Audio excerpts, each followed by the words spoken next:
ये क्या हमारा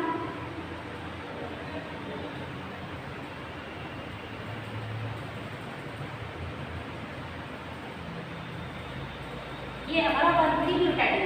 इसमें क्या बनाते हैं, ग्राफ बनाते हैं। जो क्या होता है, इधर होती है हमारी एक्सपेक्टेड एनर्जी, एक्सपेक्टेड एनर्जी होती है, और ये हमारी क्या होती है, real energy, real energy.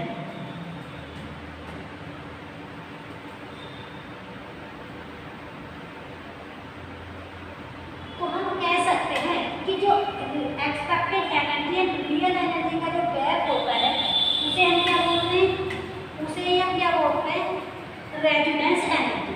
Clear. जैसे ये वाली हमारी टोटल एनर्जी हो जाएगी, यहाँ पे हम लिखेंगे एनर्जी। क्लियर। तो एक्सपेक्टेड एनर्जी हमारी ये थी जिसकी हमें एक्सपेक्टेशन थी कि इस जो 1,3 ब्यूटाडीन है, यहाँ से लिखेंगे 1 2 3 4। ये क्या है, 1,3 ब्यूटाडीन, इसे हम क्या बोलेंगे 1,3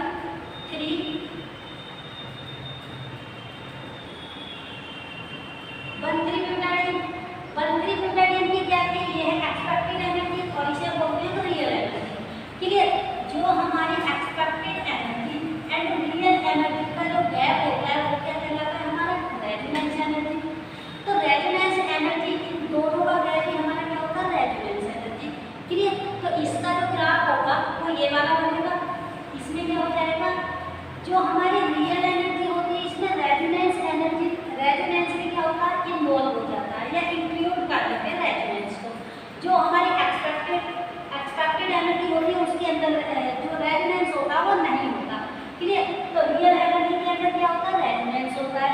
और हम रेजोनेंस एनर्जी का बोल सकते हैं जो हमारा, यहाँ पर लिख सकते हैं resonance energy, resonance energy equal to होती है एक्सपेक्टेड एनर्जी,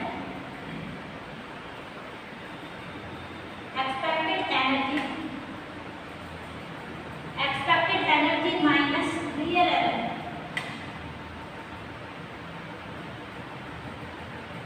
इनके बीच का जो गैप आएगा, ठीक है, इसे माइनस करेंगे, जो आएगी हमारी रेजोनेंस एनर्जी आएगी। या हम कह सकते हैं कि जो रियल एनर्जी होती है, रियल एनर्जी जो होती है वो हमारी एक्सपेरिमेंटल एनर्जी होती है। ठीक है। जब हम कोई एक्सपेरिमेंट करते हैं तो वहाँ अपनी एनर्जी पे जाकर कोई भी जो है प्रोडक्ट स्टेबल हो जाता है, या हम रियल एनर्जी को स्टेबल एनर्जी भी बोल देते हैं। क्लियर। रियल एनर्जी को हम स्टेबल एनर्जी भी बोल देते हैं। इसमें रेजोनेंस क्या होता है, इन्वॉल्व होता है, रेजोनेंस आ जाता है।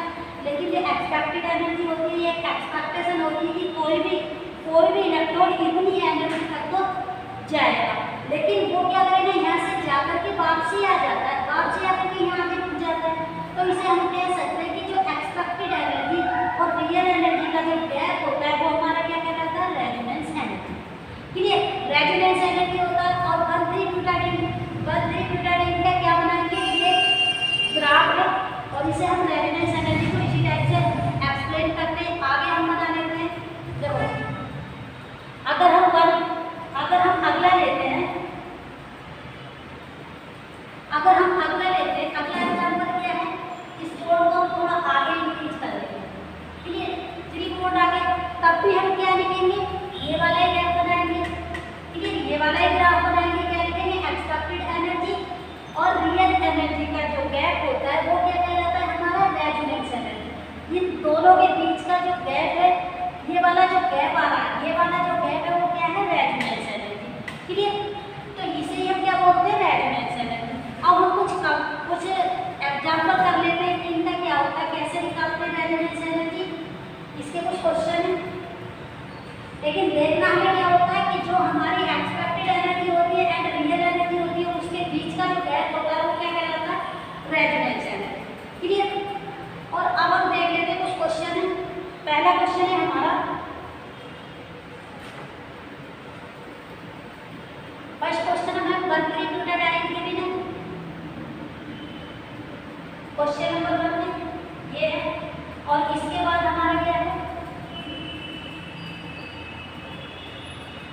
ये वाला क्वेश्चन है। और सी में क्या दे रखा है, हमें बेंजीन दे रखा है। क्लियर। बेंजीन दे रखा है। देखो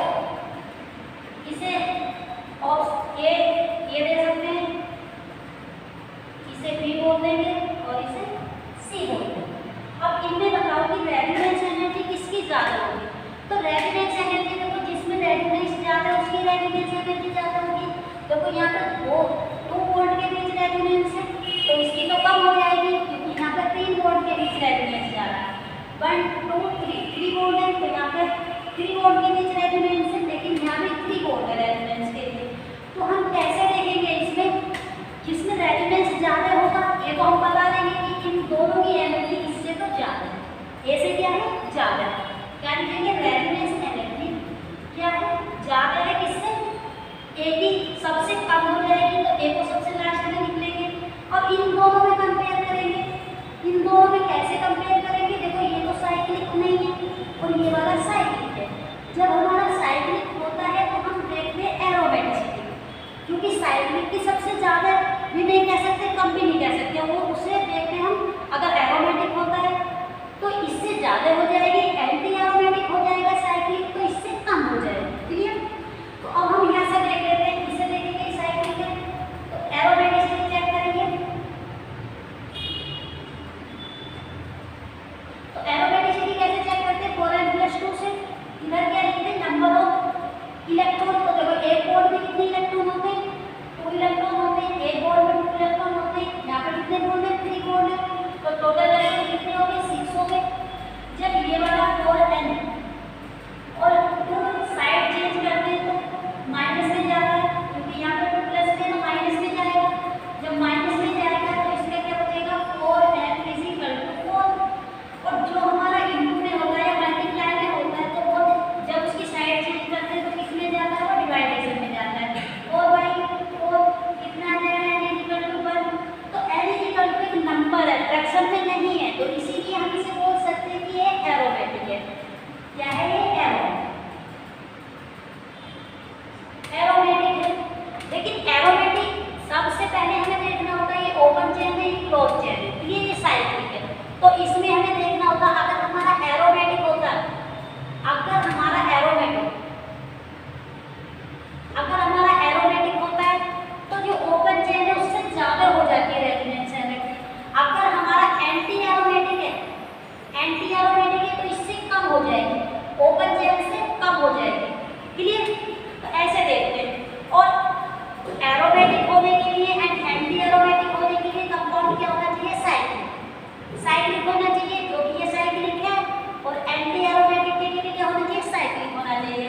पहला रूल ये है। दूसरा क्या है एरोमेटिसिटी में, कि साइक्लिक होने के साथ साथ वो प्लेनर भी होना चाहिए। क्या होना चाहिए, प्लेनर भी होना चाहिए। तो ये साइक्लिक भी है, प्लेनर भी है, क्योंकि डबल बॉन्ड की क्या शो करते हैं, प्लेनर शो करते हैं। क्लियर? और इसके बाद हम 3 में क्या चेक करते हैं, 4n+2 = कोई भी नंबर आना चाहिए। ठीक है, यानी फ्रैक्शन नहीं होना चाहिए, तो क्या हो जाएगा, हमारा एरोमेटिक हो जाएगा। क्लियर? एंटी एरोमेटिक के लिए दोनों तो सेम है, बट एंटी एरोमेटिक के लिए क्या यूज करते हैं, 4n यहाँ पे नंबर आना चाहिए। क्लियर? तो ये चीज़ हम देखते हैं।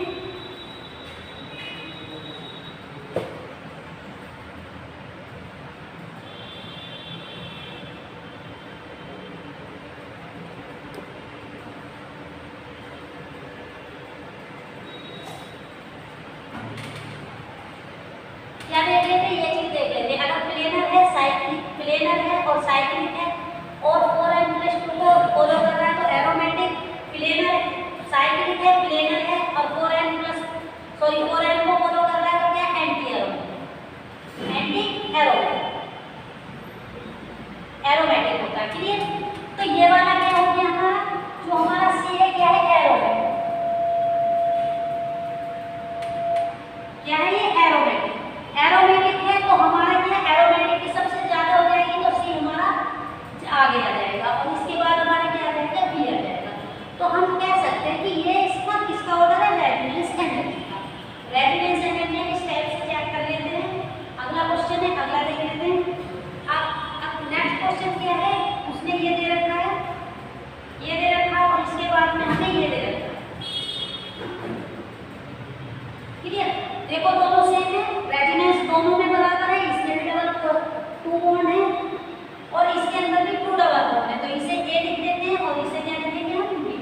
तो इसके लिए हमें क्या बतानी है, रेजोनेंस एनर्जी। रेजोनेंस एनर्जी में हमें क्या देखना होता है कि रेजोनेंस हमारा इंक्रीज होता है तो रेजोनेंस एनर्जी भी हमारी इंक्रीज हो जाती है। तो रेजोनेंस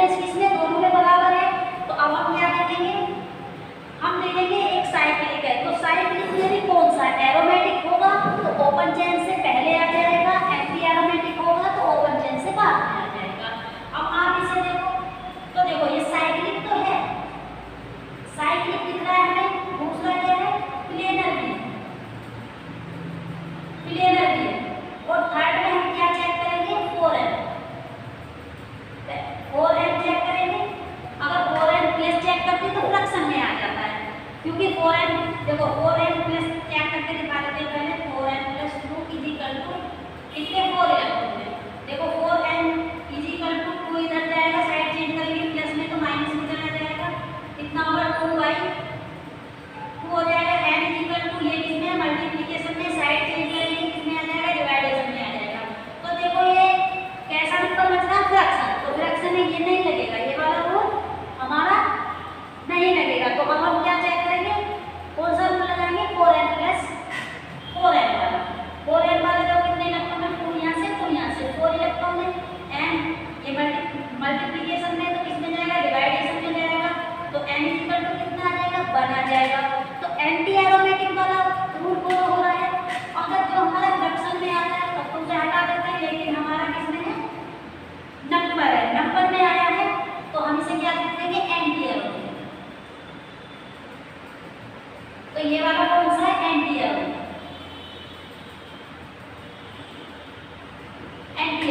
जब एंटी एरोमेटिक होता है तो रेजोनेंस एनर्जी क्या हो जाती है कम हो जाती है तो हमारी ओपन वाले की रेजोनेंस एनर्जी ज्यादा होगी। तो इसका रेजोनेंस एनर्जी का ये वाला ऑर्डर लगेगा क्लियर ये वाला ऑर्डर रेजोनेंस एनर्जी का लगेगा क्योंकि ये एक्टिव एरोमेटिक है। अगर एरोमेटिक होता तो इसकी रेजोनेंस एनर्जी ज्यादा होती। जब हमारा रेजोनेंस बराबर आ जाता है तो हम क्या देखते हैं साइक्लिक है या ओपन चैन। जब साइक्लिक होता है तो हम क्या देखते हैं एरोमेटिक। साइक्लिक में क्या देखते हैं कि वो प्लेनर है प्लेनर होता है तो हम एरोमेटिसिटी चेक करते हैं। अगर एरोमेटिक में एरोमेटिक होता है तो उसकी रेजोनेंस एनर्जी ज़्यादा हो जाती है ओपन चैन से। अगर हमारा एंटी एरोमेटिक होता है तो उसकी रेजोनेंस एनर्जी कम हो जाती है ओपन चैन वाले से क्लियर।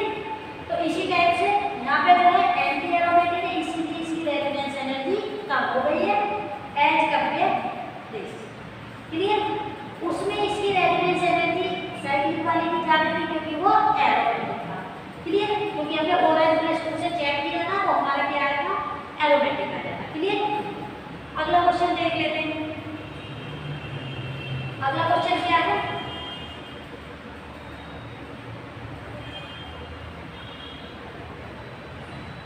अगले क्वेश्चन में हमें दिया है क्वेश्चन नंबर 3 एल्डिहाइड में दिया है एल्डिहाइड और इसमें एसिड क्लियर एसिड में और एसिड पे हमें क्या लिखना है लोन पे। तो लोन पे बेस क्या होते हैं सेकंड में क्या है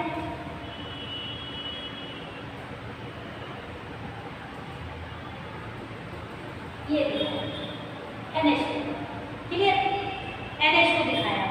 तो अब देखो इसमें क्या है रेजोनेंस तो है क्योंकि देखो लोन पेयर के बाद डबल बॉन्ड है यहाँ पे डबल बॉन्ड है लोन पेयर है फिर उसके बाद डबल बॉन्ड है यहाँ पे भी देखो लोन पेयर होते हैं ना उसके बाद क्या है हमारा डबल बॉन्ड लोन पेयर के बाद हमारा क्या है डबल बॉन्ड क्लियर। तो यहाँ पे भी रेजोनेंस क्या होगा देखो ऑक्सीजन की क्या होगी इलेक्ट्रोनेगेटिविटी क्या होगी ज़्यादा होती है इलेक्ट्रोनेगेटिविटी ज़्यादा होती है एज कंपेयर नाइट्रोजन क्योंकि नाइट्रोजन जो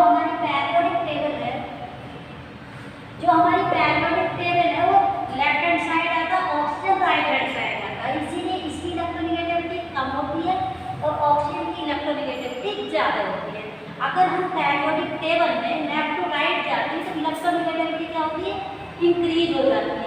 जब हमारी इलेक्ट्रोनेगेटिविटी इंक्रीज हो जाती है तो उसे इलेक्ट्रॉन पकड़ने की कैप्चर करने की पावर भी क्या होगी ज़्यादा होती है क्लियर। तो इसीलिए इसके जो लोन पेयर है जो ऑक्सीजन के लोन पेयर है वो ऑक्सीजन अपने लोन पेयर इधर रेजोनेंस में जल्दी से नहीं जाने देगा क्योंकि जब जल्दी नहीं जाने देगा तो रेजोनेंस यहाँ पर कम हो जाएगा। जब रेजोनेंस कम हो जाएगा तो रेजोनेंस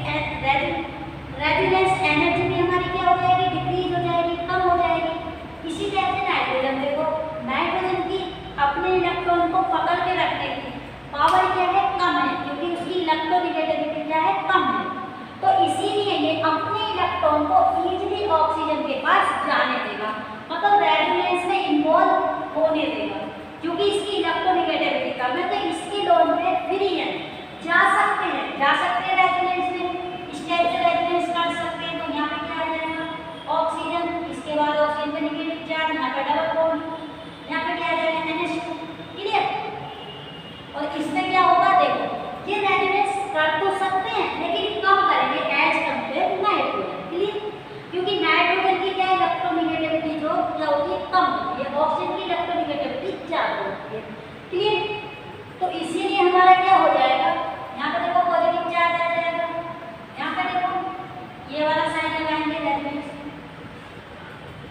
यहाँ पे क्या करता है, नाइट्रोजन की इलेक्ट्रोनेगेटिविटी कम होती है, अपने इलेक्ट्रॉन को एज कंपेयर ऑक्सीजन फ्री छोड़ सकता है, तो ये इम्पोर्ट हो जाएंगे रेजोनेंस।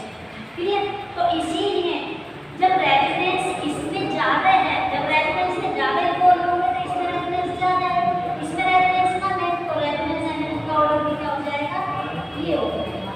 इसकी ज़्यादा होगी, नाइट्रोजन वाले की रेजोनेंस एनर्जी ज़्यादा होगी, ऑक्सीजन वाले की कम हो जाएगी। ठीक है, ये चीज़ होता है, इसमें यही देखने होते हैं बस।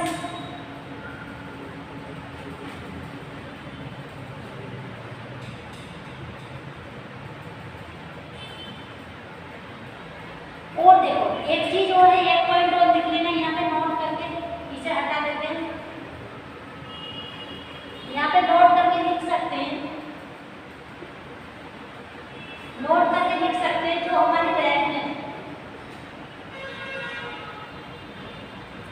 रेजोनेंस एनर्जी होगी, एनर्जी होगी वो डायरेक्टली प्रोपोर्शनल होती है किसके, स्टेबिलिटी,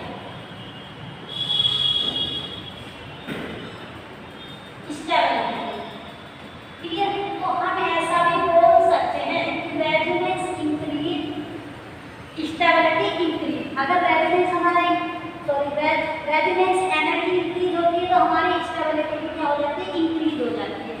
क्यों इंक्रीज होती है? Due to resonance. क्लियर? तो हम इस पॉइंट